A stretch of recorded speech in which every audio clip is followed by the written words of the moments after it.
just so people know that we are beginning to video stream these talks, and even those which weren't actually video streamed live. Our president told me a couple of weeks ago that we think maybe about 300 people, never really count people here, listen to these talks live, but about 17,000 listen to it on the internet. It's a huge number, 17000, in places as far away as Iceland. So to the group in Iceland, good evening to you all.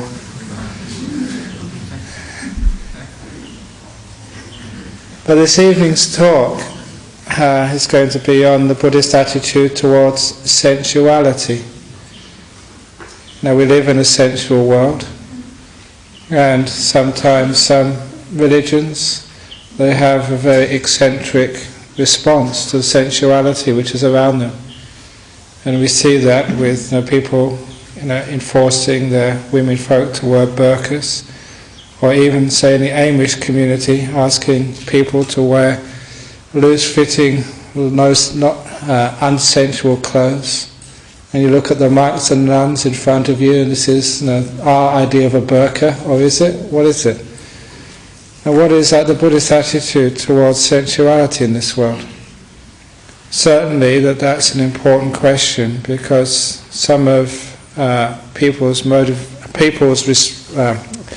ideas about the problems of sensuality and the joys of sensuality have a huge impact on the way that they live their lives and the way they act upon other people. So this is why I wanted to talk about this in Buddhism. And certainly you see from all the people here that we don't sort of ask people to come and wear non-sensual clothes. Sometimes there are some of you here who think, we have some very young monks here, we don't want to lose those monks. And it has happened in the past, there may be a skimpily clad a young girl comes in and they're ushered outside. And please don't do that, simply because that's going to offend somebody, and you should have more confidence in your monks. And you wouldn't do that if there was a hunky man came in here when Sister Ajahn Brahm was giving a talk. So the point is here, you see in Buddhism we don't have anything like veils, and there's a good reason for this. Certainly that sensuality is there, and sensuality can cause problems in the world. We do have problems with paedophiles, we do have people with problems with sexual predators, we do have problems with even rapists, we do have problems with other addictions, not just sexual addictions, such as overeating, or people who are addicted to pornography, or people who eat too much or gamble too much. There are many addictions in this world which are concerning sensuality. So, there is a problem there, but sometimes there is a problem if we try and suppress it just too vigorously, because that impinges upon our freedoms and our wishes to enjoy the world in which we are born into. And so that, what is the Buddhist attitude towards these problems, so that we can live and enjoy our life, but at the same time try and avoid as best as we can some of the extremes of sensuality. And I think just the way I've defined this talk tonight, I think you've already got the clue that the Buddha was always talking about a middle way, not to go to extremes. And it's the extreme parts of this which have caused the problem. But with sensuality we can actually understand, just when we watch our mind especially, that it's not so much sort of what's out there, but the way we respond to what's out there, which is the biggest problem in life.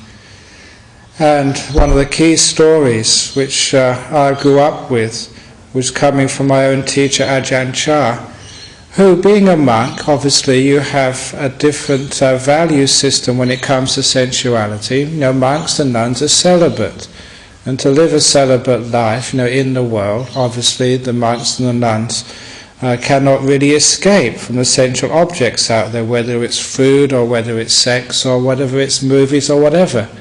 So actually, how do you deal with this? And one of Ajahn Chah's stories was that when he was a young lusty novice, 18, 19 years of age, with all the hormones running through him. He wanted to become a monk, but obviously he saw young Thai girls and he would have lust towards them. And so for 3 months, during our period of like what we call rains retreat, the time when I don't come here, Sister Wyama doesn't come here, those of you who've been coming here for a long time know for 3 months we always go back into our monasteries. He was staying in a town monastery, so for 3 months he decided he would not look at any girl at all. He'd keep his eyes down or not even look at anybody, thinking that that type of restraint would overcome his lust.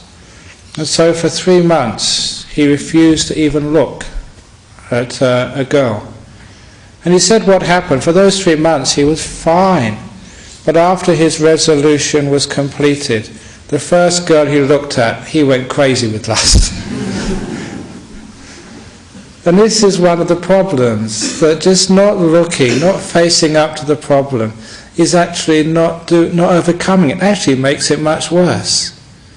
And that's why that asking people to cover up, or so the monks, so the nuns don't see anybody, or you to cover up, it doesn't really help the situation, because as soon as the covers are taken off, people actually go crazy. It's actually almost just suppressing something. If you suppress it and don't understand it, usually that there's a bigger explosion later on.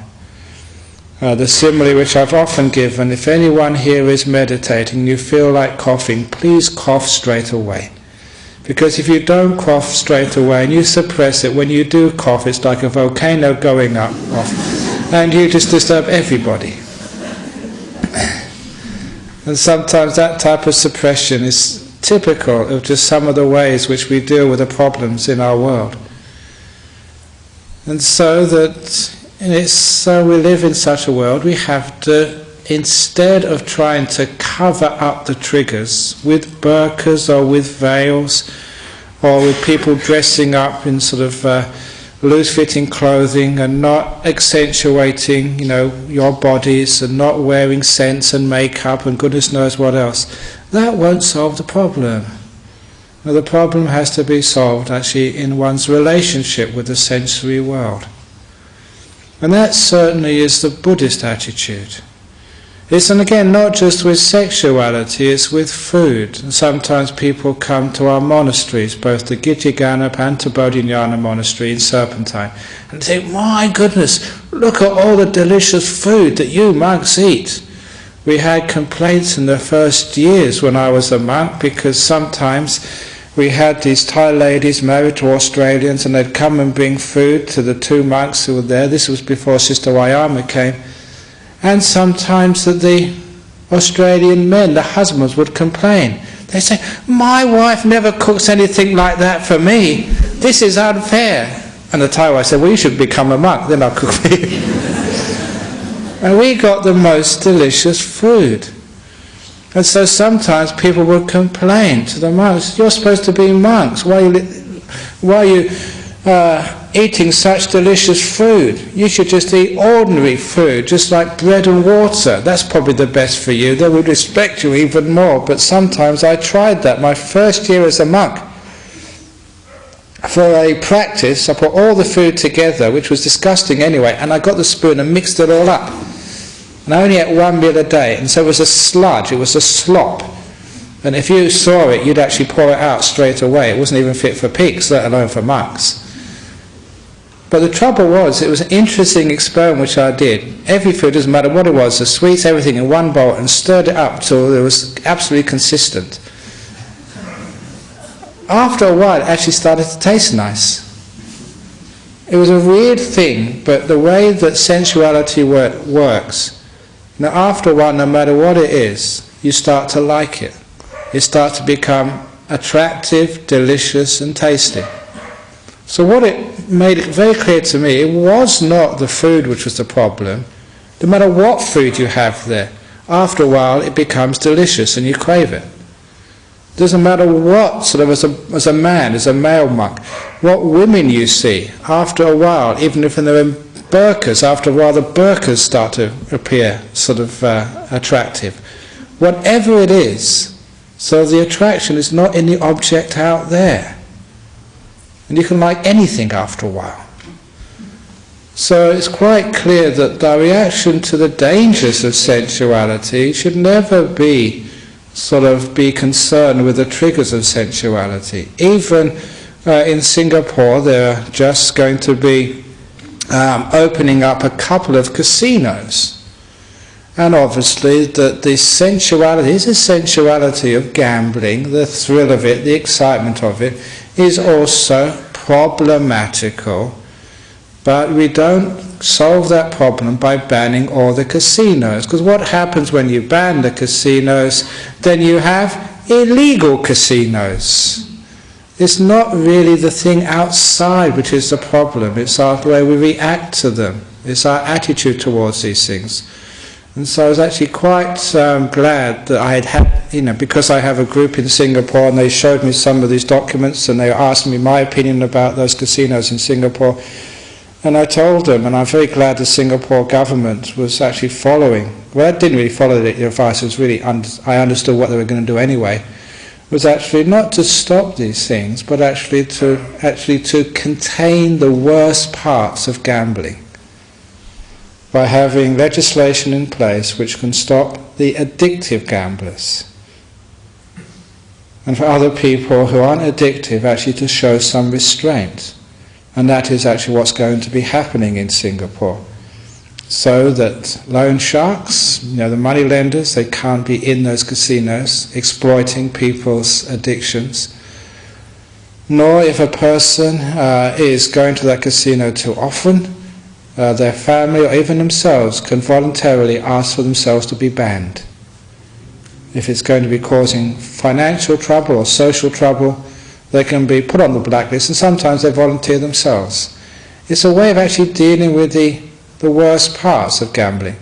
Because other than that, I remember as a kid, I would have a bet on, in England it was called the Derby, or the Grand National, 2 races, horse races, you would bet on every year. And it was only 2 shillings or whatever. It was for fun and you never expected to win anything. If you did, you just shared it with your friends. And that to me never seemed to be like a problem. But of course that sometimes the addictive gambling is the problem. In the same like the sensuality which ordinary human beings have in the world. I'm not talking about monks now, I'm talking about lay communities. Having a partner in life, having relationships, having sex. The ordinary type of stuff is usually not problematical except if you get too far and get addicted or get too far under the power of one's sensuality. And this is actually where we have to have ways of not dealing so much with the trigger out there, because you can't really control that trigger out there, but dealing with our attitudes towards these things. And so, as Buddhists, sometimes people think we're so tolerant. You can have in Buddhist countries like Thailand, just have lots of prostitutes. Have in Singapore gambling, or have people wearing skimpy clothes or whatever. And anything goes sometimes, they said in Buddhism. I think that was Tina Turner when she became a Buddhist. Why did she become a Buddhist? I think she was quoted as saying, because you can do anything you like in Buddhism. That's not quite true. I hope I didn't misquote her, but it's the triggers outside we're not so concerned with. So the Buddhist response is actually to try and work in one's attitude towards these things in life. And in order to work on those attitudes, we have something we call mindfulness. We're aware of how these things affect us. And we also understand with some wisdom about the dangers in these things. So, like gambling, it can be fun, but there's obviously a danger there. And we use our awareness, our mindfulness, actually to know how far we can go and what the danger is. The same with the relationships and sex, the sensuality of lust. We know what the advantages are, we know what the dangers are of it. And also whatever else, whether it's eating, whether it's watching movies, whether it's watching the internet or whatever, we know the dangers which are there.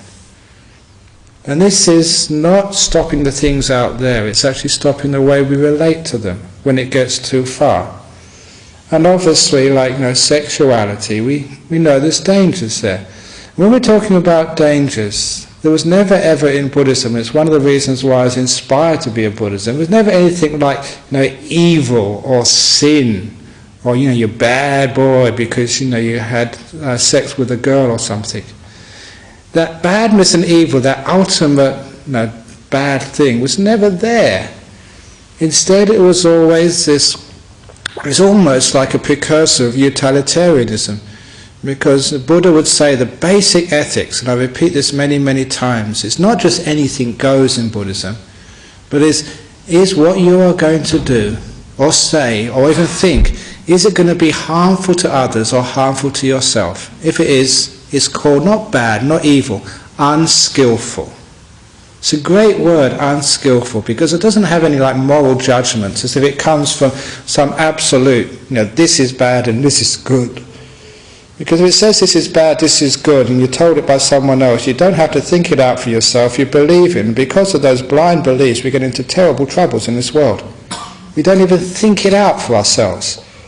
And so because we believe that blowing ourselves up is going to send us to heaven, we do such stupid things. Or because we believe that, say, sex is bad, we get these Puritans. But what we actually say is, what is skillful in these circumstances? By skillful, I mean, is it going to be conducive to the goal we're searching for? Is it really going to help? Is it going to be purposeful? What are the consequences going to be for ourselves and other people? That's what mindfulness has that behind it, just that you think, what's the consequences? Where's this going to lead? And so that if we say with sensuality, there always has to be some restraint. Whether a lay person or a monk, we have restraint, saying we're not going to have any partners or any sex. That's our restraint, because we have a goal of developing very deep meditation, or maybe come up to that later on. But as a lay person in this world, your restraint has to be, I would hope, just with your partner. Because you should know that if you're already having a relationship and you have sex outside of that relationship, that's going to really hurt someone. And I don't think I may be wrong here, but I don't think you can actually say the other person will say, oh yeah, go ahead, go and do it, go and sleep with my best friend, I don't mind. I think that most people would mind. I could be wrong there, but please tell me. But most people would mind if you cheat in that relationship. So that's obviously an example of harming someone else. So if our aim is not to harm another person, certainly if that was like an underage child, we know that's going to harm that person. I mean, the sort of psychologists, sociologists know that sort of paedophilia, which is having sex with someone underage, is going to be harmful. In the same way that misusing your position of authority as a teacher, as a counsellor, with your students, there's just too much transference going on there. It's not a very clear relationship to complicate with any sexual or emotional or other entanglements. So that's usually a no-no as well. Why is it a no-no? Not because it's evil or because it says in some sort of book it's an abomination, simply because it's going to be harmful. And against that, on the opposite side, when Buddhism talks about homosexual relationships and sex, we ask, what's the harm in that? And of course, there is no harm in it, or at least no harm which I can see, and therefore, okay, off you go, enjoy your relationship together. So when we actually see that there's no evil, no bad, but it's not that we can do anything you like. We are wise about this. Is it going to harm another person? Is it going to harm ourselves? What's going to be the result of this? And it's the same if it's unprotected sex. If you're obviously wanting to have a baby, fine. But if you don't want to have a baby, have protection. So the idea of in some religions that condoms being bad or sort of any type of contraception being evil, that certainly is not around in Buddhism, because it's not what you're doing so much, but why you're doing it and what the effect is. You're not harming anybody, you're not harming yourself, it's for the greater good, fine. That is called skillful. Just like a carpenter is skillful because they're making a piece of wood and they make it well. with little effort, and they make a beautiful piece of furniture afterwards. That's skillful. Unskillful is if they don't know what they're doing, they'll take a piece of wood and make a big mess of it. So not good, not bad, but skillful and unskillful. So with the way of sensuality, we always have to have some restraint because we know it's going to be harmful. So first of all, we should be wise to know what's harmful, what isn't harmful to us. And obviously, just underage sex or sex outside of your relationship, that probably would be harmful. So what happens? How can we have some strategies, to stop that harm or limit that harm? And this is where the Buddhist idea of mindfulness comes in, because with mindfulness, when you're aware of what's going on, you find you do have much more control in your life. And it's just like the carpenter learns more about their tools, so that when they're sawing, when they're planing, they're much more sensitive, so they don't make so many mistakes. And that sensitivity, to your inner world, to your mind, to your lust, to your anger, to your desires, to what you want, is an important part of Buddhist practice. So we don't just say, no, don't do it. We don't say that's bad or that's unskillful. One of the nicest things about Buddhist practice is we help you actually find out what you're doing, why you're doing, and how to lessen the problems. Which is why that when we have these trainings of the mind in meditation to increase your mindfulness awareness, you start to see your whole mental processes and what happens. Where does lust come from anyway? And what actually is happening there? One of the problems is that when a person does, you might be in a nice relationship, when you do see some other person, always be people who are attractive. Wow, she's nice, he's hot. Whatever it is, there will be an attraction. Of course, that's natural. You can't stop that. And just to think that I'm not going to look at another girl, now I'm married. Only you, dear. I'm not going to look at anyone else for the rest of my life. That's a lie, isn't it? You can't do that. Or I'm not going to like anyone else. Again, that's a lie, because you'll have lust for other men and other women once you get married, once you have that relationship. So, be realistic, and then say, what are we going to do about this? And obviously that mindfulness is very important, because the mindfulness sees that whether it's lust, or whether it's anger, or whether it's any other addiction, there is a whole train of mental activity, a process. And it's the mindfulness which can interrupt that process at any time and stop it before it gets too bad.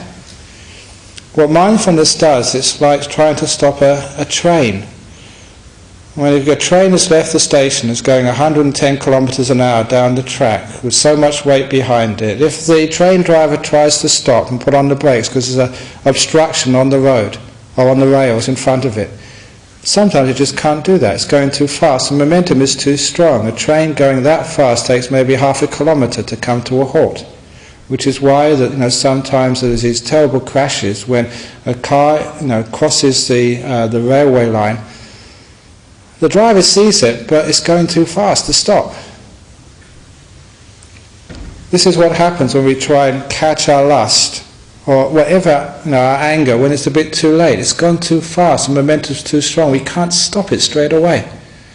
And many of you know that, when you're in the power of lust, you can't stop just straight away. You can't just say, no, I'm going to stop now. It's like a train just trying to put on the brakes and stop immediately. It just cannot be done. But the best time to stop a train is just when it's first moving out of the station.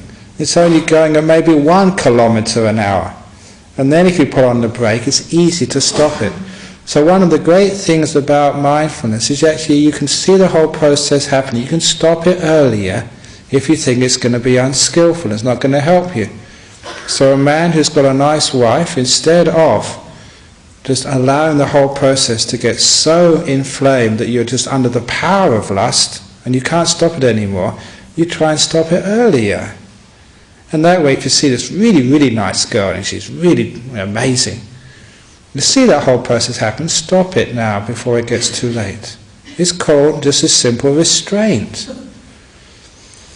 To be able to stop that thing, obviously you have to want to stop it. And that's where the wisdom comes up. Just don't be stupid and think you're in control of these things. Once you get too far, you are out of control, which is why I've told many women who've had problems with their husbands that when a man gets lust, they literally are crazy. It's not a joke, but you are mad. One thing, you think you'll never get caught. You do get caught. You know, your wife is no idiot. She knows what's going on. She knows the signs.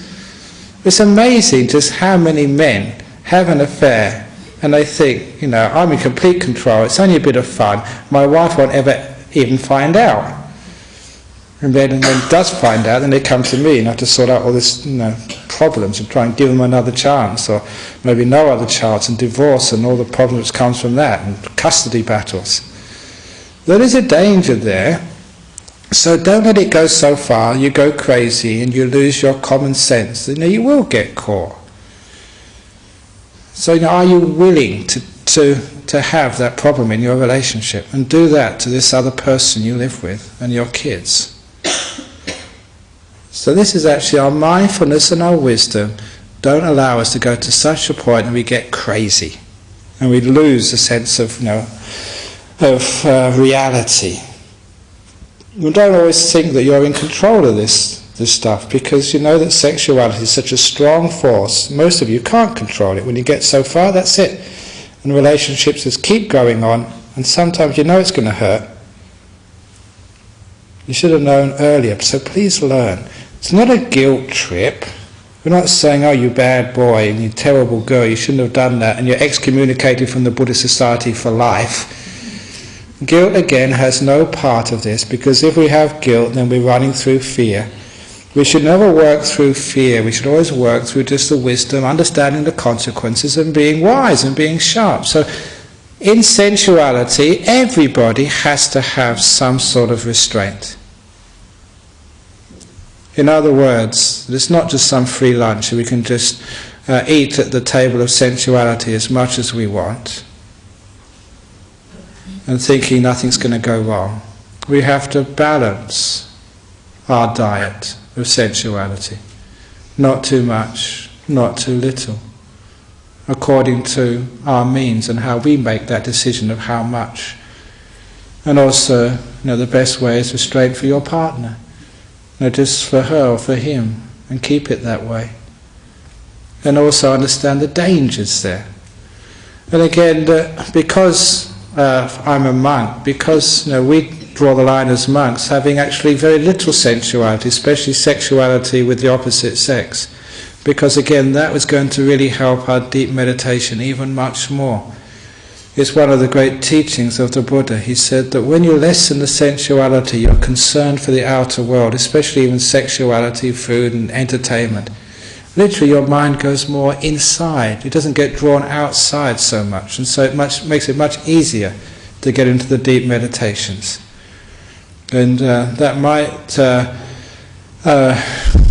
interest some of you, or might sort of confuse some of you, but it's one of the reasons why when you go on these 9-day meditation retreats, we always ask people to keep 8 precepts, which means no sexuality for those 9 days, in order that you can actually focus more on the inner world rather than the outer world, because the sensuality we're talking about there draws you out, and for the time you're meditating you want to go in.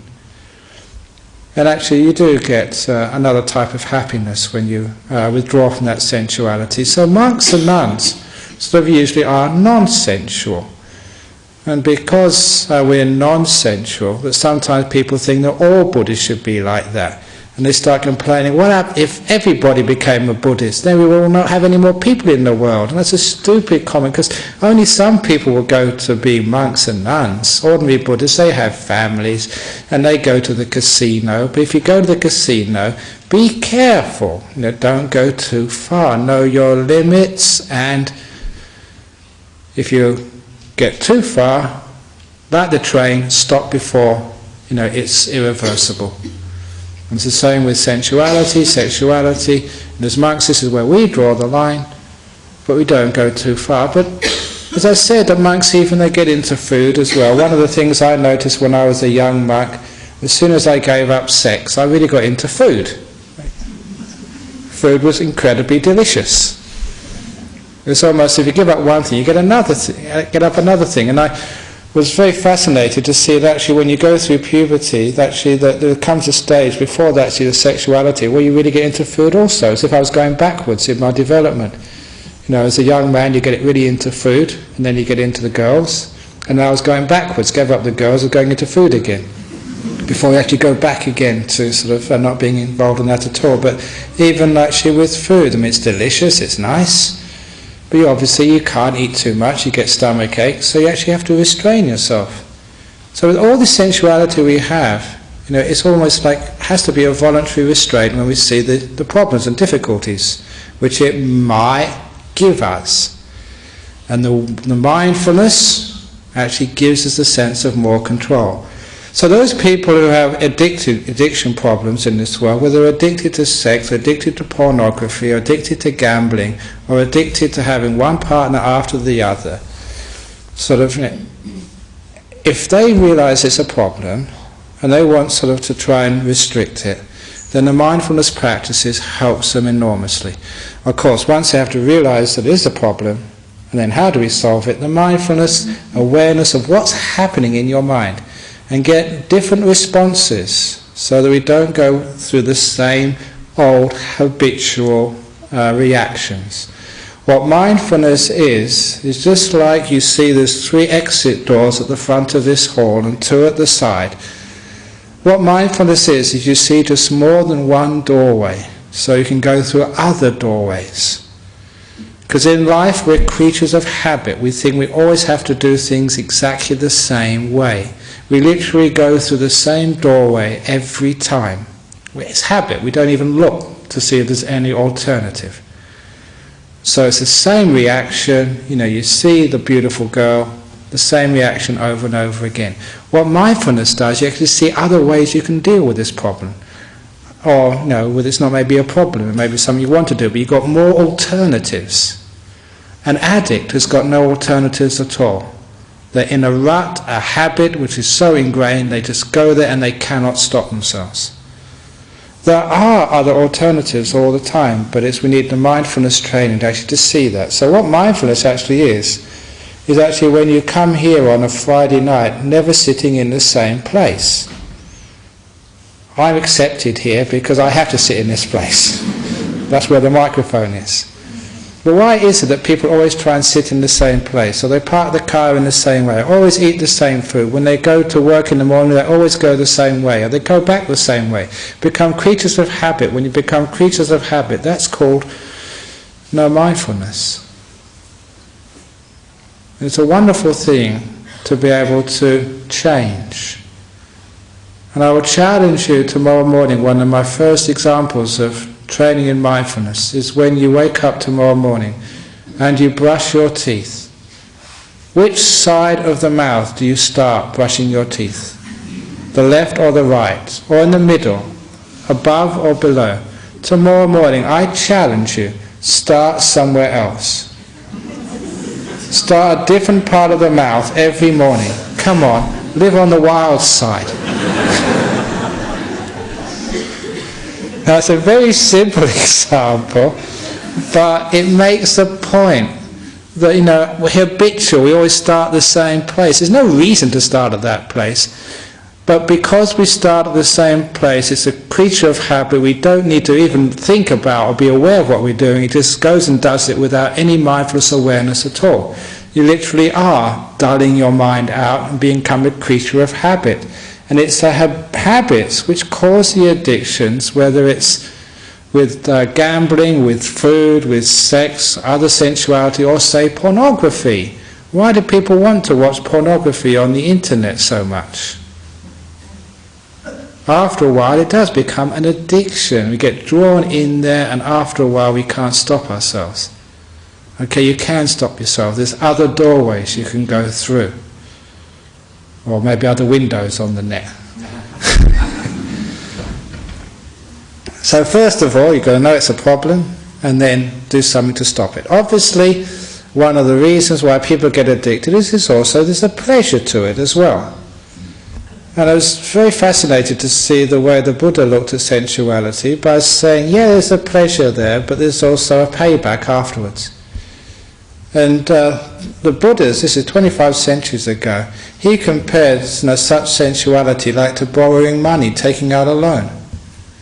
which is actually very deep and profound, because when, say, you are watching pornography, or getting into some sort of sensuality, there's a lot of joy there at the beginning, but often we have to pay it back afterwards.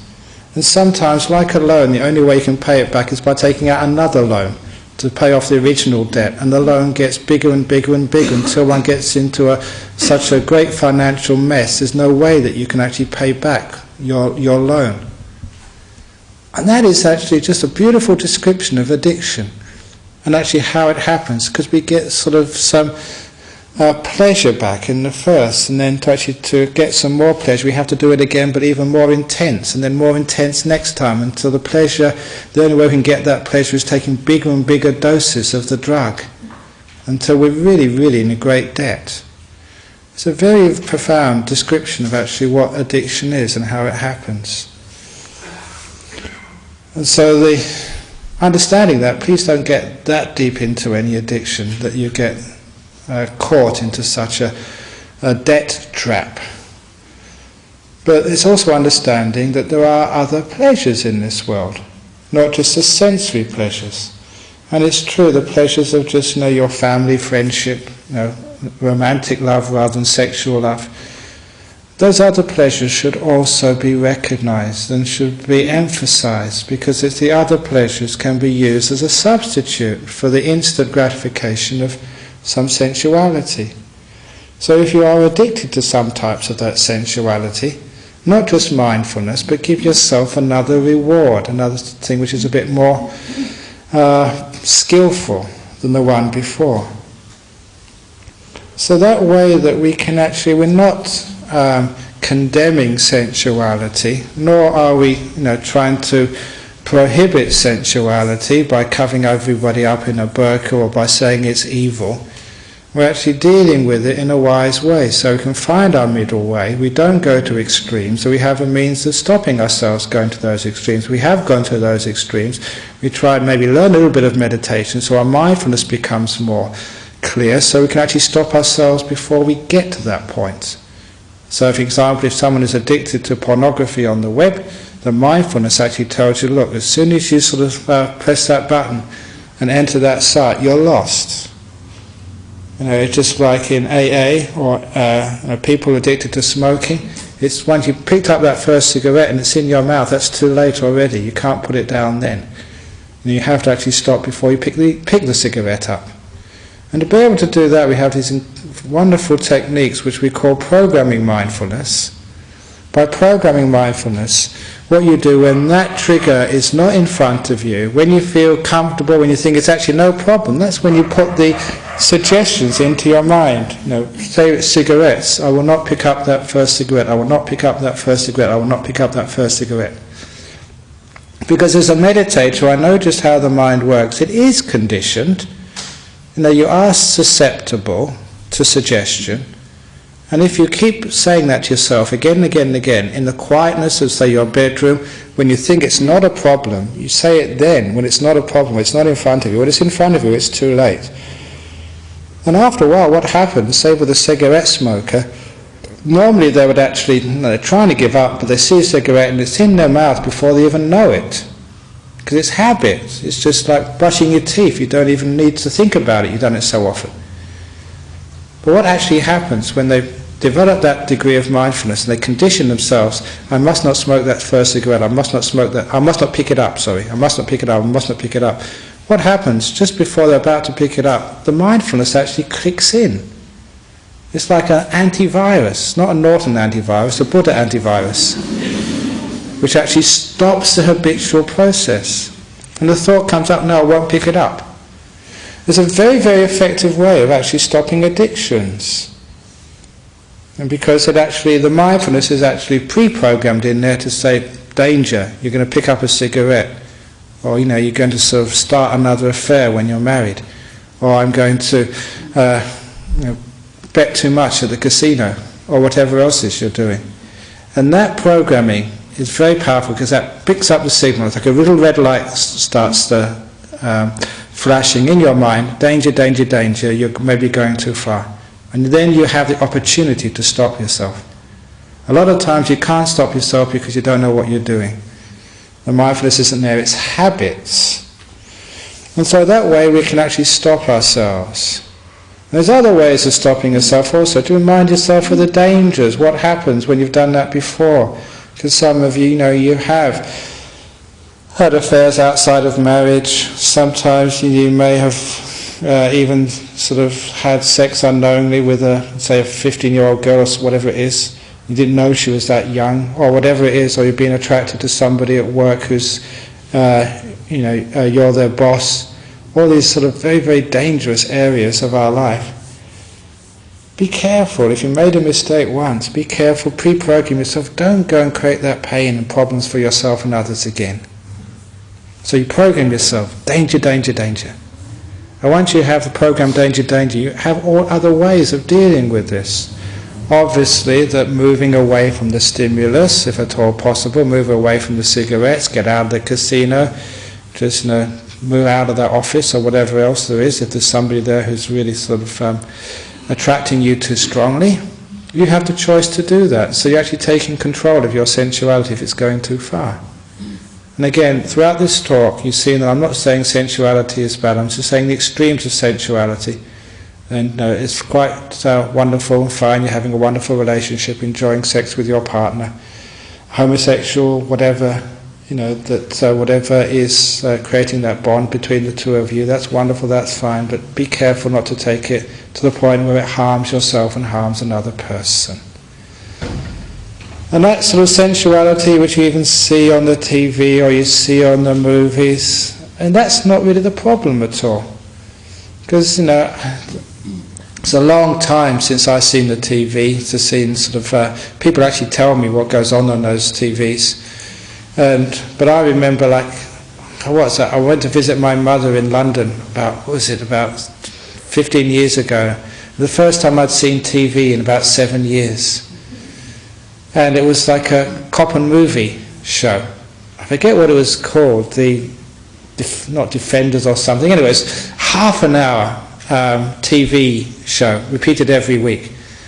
And as I was watching it with my mother, for giving her company, I couldn't believe that how many people died in about half an hour. I was actually counting them. And I got to about a dozen or something, got shot and killed. I couldn't believe this because before I became a monk, the TV was so tame. Because I had 7 years, I hadn't seen the actual progress of actually violence on TV. The contrast was so strong inside of me because the police show I remembered as a kid was a police show, anyone old enough might remember this, Dixon of Dock Green. And Dixon of Dock Green was this London bobby in the days when they didn't have guns, and if he caught a burglar, the burglar would say, "Oh, Sergeant Dixon, it's an honour to be caught by you, sir." And apparently they didn't do that anymore. Things have changed. And no one got shot. And if they did ever get hurt, if there was a bullet, they'd go, "Ooh, ooh, ooh," and you wouldn't see any blood at all. And they'd just fall on the floor without any sort of gore or anything. But apparently things have changed enormously since then. But of course, if you try and censor this, what happens? If you say, okay, so no sort of lewd speech on the TV, or no naked flesh, or no sex, what happens? It just goes underground. And of course, when it goes underground, that makes it even more interesting. When it's sort of an illegal video, or when it's something which is, that's not obviously the way to deal with sensuality, to prohibit it. Whether it's porn movies on the internet or whatever, it always has to be some sort of restraint. And that restraint is done from understanding, is it going to harm me or harm another person? It makes it sensible, you can understand why. And that's the only real way of dealing with this. Whether it's oneself, one's kids, one's partner, whatever. To appeal to their wisdom and encourage that wisdom. And actually to see the reason why these things are a problem. And actually give strategies to deal with addictions or with problems, but without the guilt trips, because just the guilt makes things even worse. What happens with guilt, you're saying that you are worthless, you're a mistake, and people who are made to feel guilty or are punished, they have low self-esteem. Because they're low self-esteem, they actually look for harming themselves. Now, obviously that's a great generalization of a very complex process, but that explains it almost in a nutshell. You make a person feel guilty, they want to punish themselves, they don't want to be happy, so this idea of not harming themselves and not harming others, why? They deserve to be harmed, so that actually the addiction carries on. So that the guilt trips are actually counterproductive to actually having some sensible happiness and good health in a world of sensuality. But also that people ask, why are monks celibate and why are nuns celibate anyway? Why do we actually reject sensuality? And are we somehow weird, depraved? I sometimes have good fun as a monk. It was over a year ago that I was invited to the Gay Pride breakfast, which was at Curtin University, about a year and a half ago, I think. And when I asked to give a little talk, I just went up there and say, I am more deviant than all you gay, lesbians and transgenders, because I'm celibate. So I'm the most deviant in the whole room. I'm just making a little joke about that. And obviously I respect people of all genders and all sexual preferences. But the point was that my preference, being celibate, was even more threatening to many people. Because what are monks and nuns doing? Giving up? So are we afraid of sex? Is it the case we were hurt when we were young? Many people think that way. Actually, I mentioned this story a few weeks ago, but this was actually, there was a monk called Ajahn Brahm. He was one of the old Thai monks who lived in this beautiful monastery, Phutok. It's like a top hat mountain. And some of the Thai people know him. He was a very famous monk at the time. I went to visit him, and this lady came from Bangkok and asked this monk, did you become a monk because you had a failed love affair? And he said, no, of course not. He said, she said, that makes sense. You're ordained to forget, and you have forgotten by now. It's logically consistent what she said, but that's not why she ordained as a monk. And I never ordained as a monk because I got jilted in my love affairs. And the reason I became a monk is because I know I had sex. I knew what sex was like, but when I meditated once, I got this incredible experience which was better than sexual orgasm, and that was just really shocked me. What's going on there? And so I decided to become a monk just for a couple of years to find out, what meditation was really like. And being a monk, you have these rules of no sex. I didn't really understand what that was for at first. That's just what a monk does. But after a while, when you understand the nature of the mind, you understand that sensuality actually does draw you out into the world. And the meditation is actually going deeper inside. So actually, the more you limit your sensuality, actually the easier it is to meditate. You don't get drawn out so much. So that when I became a monk for a couple of years, sure, it was hard to restrain the mind looking out for the beautiful girls and the nice food and the TVs and the movies and all these other sensual things we were missing in the world. But I also had some interesting experiences. I mentioned actually going to visit my mother and seeing the TV after 7 years. But I also remember just the first time that after 7 years I've flown in aircraft. Now from Bangkok to London I got a cheap fare on Philippine Airlines on economy class. And this was 25 years ago. I couldn't believe just how sensuous and luxurious economy class on Philippine Airlines was. It was my senses were just amazed, because I'd been in a forest monastery which was very, very austere. Well, I realised from that sensuality is very relative. To other people, cramped in the economy class of an aircraft 25 years ago, that was just so tough and just such an ordeal.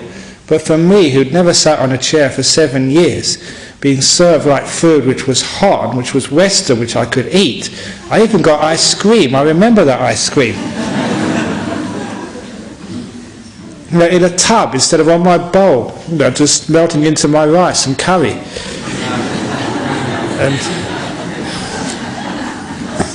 And even the music, you know, the music on the plane, I never heard music for 7 years. It was amazing. That was just so sensual. I couldn't get that out of my head afterwards. So you see, that's obviously a joke for you, because you go on an aircraft and the music on there just, it's yucky. And the food, aircraft food, people sort of think is disgusting.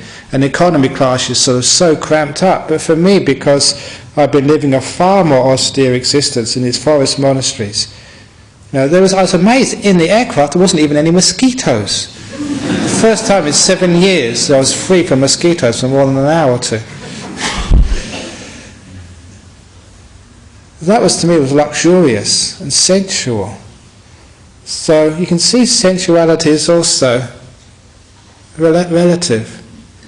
And the sensuality which you're experiencing now, so 10 years ago, that would blow people's minds. The houses you live in, the cars you drive, what you see on the TV. This is nature. So the point is, you know, sensuality is going to get more intense in another 10 years' time. And we can't really stop it. We can't sort of have some great censor somewhere saying, no, we're going to go back to Dixon of Dock Green, we're not going to have any violence. We're going to have the presenter of the 6 o'clock news wearing a burqa. I don't know who that is anyway, some floozy on the Channel 9 or Channel 7, but you can't do that. The point is that, you know, we live in a sensory world. If you want to, you know, get out of the sensory world, come into a retreat centre or a monastery for a few weeks to get some sort of idea of a perspective. And if you want to do meditation, sometimes you just have to leave that sensory world outside. Instead of being drawn outside, drawn inside. If you really want to get into deep meditation, it's an interesting thing to do, because you actually do get incredibly joy of actually not being caught up in that sensory world. What actually you do is you say, I can stop looking if I want to. And one of the great things of being a monk for so many years, you can actually look at a beautiful girl and an ugly girl and look at them exactly the same. Not many men can do that. I know one story. I forget who this, I should actually find out who this lady was, but she was some TV star. I think she was in Water Rats or something. And I don't know her name, but somebody told me she was really, really famous. If I told you her name now, I think you'd all know her. But I went to teach her, it was just an afternoon meditation session in Sydney. And this fellow had a little group in Darling Point, you know, like a really top affluent place of Sydney. And so he's in this little group. There's about sort of 20, 30 people. I was talking about meditation. And this lady kept on looking at me and smiling. And I didn't know, she was acting very strange, not like an ordinary girl. And, you know, in the end, and I just took it in my stride and taught the meditation, etc. And afterwards I mentioned to the person organising, he said, that lady was acting really strange. And he told me that was a famous TV actress. And I figured out she was looking at me strangely because I didn't recognise her. What she was actually saying is, see, it's me, I'm the famous TV star. And I didn't know. It's pretty obvious. It was a great experience when you're sort of a monk, you don't know who's who. So because of that, you know, she's obviously, must be some sort of very beautiful girl, and sort of an ugly girl. And what is beauty and ugly anyway? Why is that to attract us? When you're a monk and you meditate a lot, you don't see that anymore. And I love that, being a monk, having that opportunity to see a beautiful girl sits here, an ugly girl sits here. You spend the same amount of time as with both. You don't, the ugly girl, go on, off.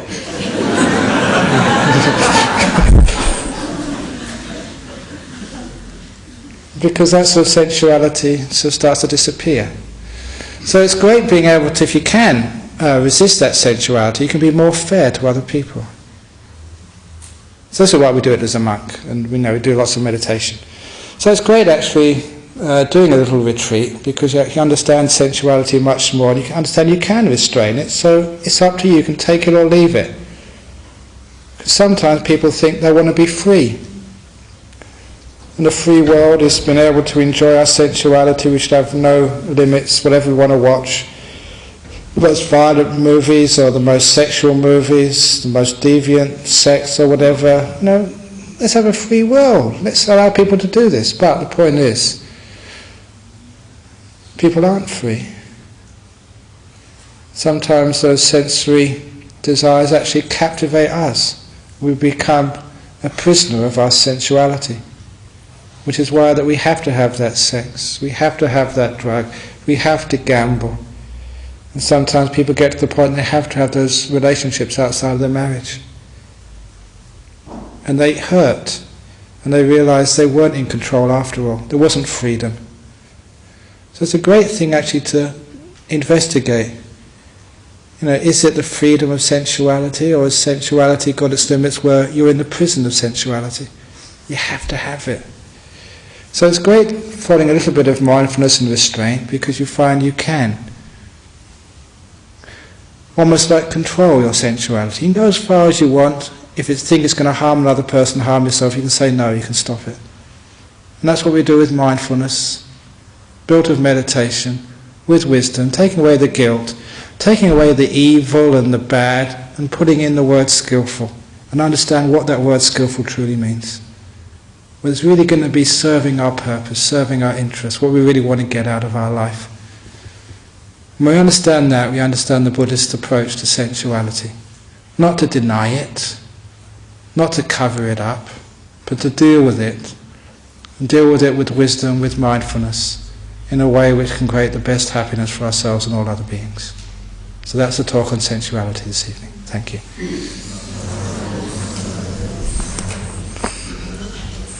No jokes this evening. I have to think of one pretty quickly. But last week I didn't have time for questions, so I tried to keep it a little bit shorter this time, just under the hour, for some questions. So has anyone got any questions on the talk about sensuality tonight?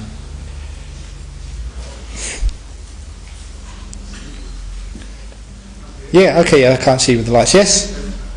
Is it greater wisdom for a society to say ban some things like violence on the premise that most people can't handle it? If what you're saying about freedom and sexuality, if we think about violence on TV or overt sexuality, isn't it fair to say, look, you can't have this level of exposure or activity in our society, because in the end it's going to hurt the whole society, rather than saying collectively go. Okay, you're asking if, say, a level of violence, or you might even say pornography, or even gambling, or whatever else, is such a degree that it's good for the powers that be to ban it, because people can't handle it. I think the history has shown that banning things never works. When you try and ban something, you have to enforce that ban. And that's where we get Taliban from, or Taliban. And not only that, but in banning things, we get where do we draw the line? And people are clever enough, you'll always get a way around the ban somewhere or whatever. And so instead of actually banning things, instead of saying that that people can't handle it, let's teach people to handle it. So I think the resources should be going in, instead of like banning things, teaching people how to handle these things better. Even actually to say no to them, to turn them off, rather than actually be have sort of a blanket ban on things. It's a difficult one, because obviously that sometimes it's good to have some restraint, especially with kids who again haven't got the emotional maturity to exercise such self-restraint. But it's a difficult question there, because who has such emotional maturity to exercise self-restraint?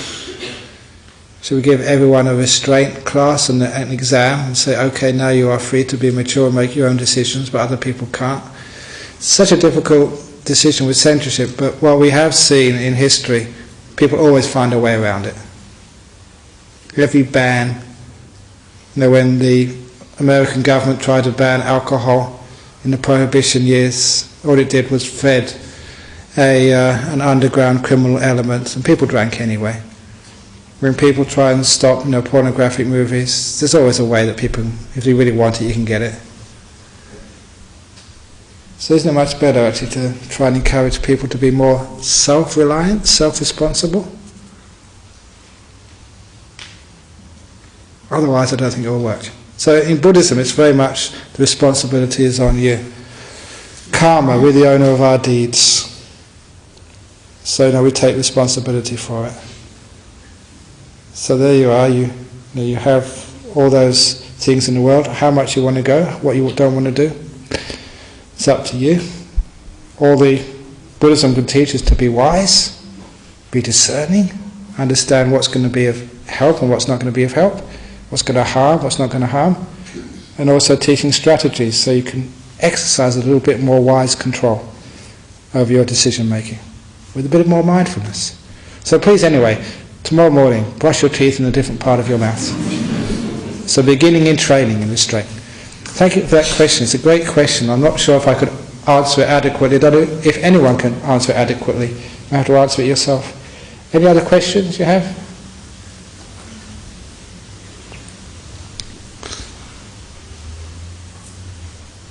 Okay, I know that I'm just thinking of a joke to end up with. I know that the quote from Groucho Marx, who's one of my great heroes, when he asked, during the sexual revolution, when the radio reporter asked him what he thought about sex, and he said, "I think it's here to stay."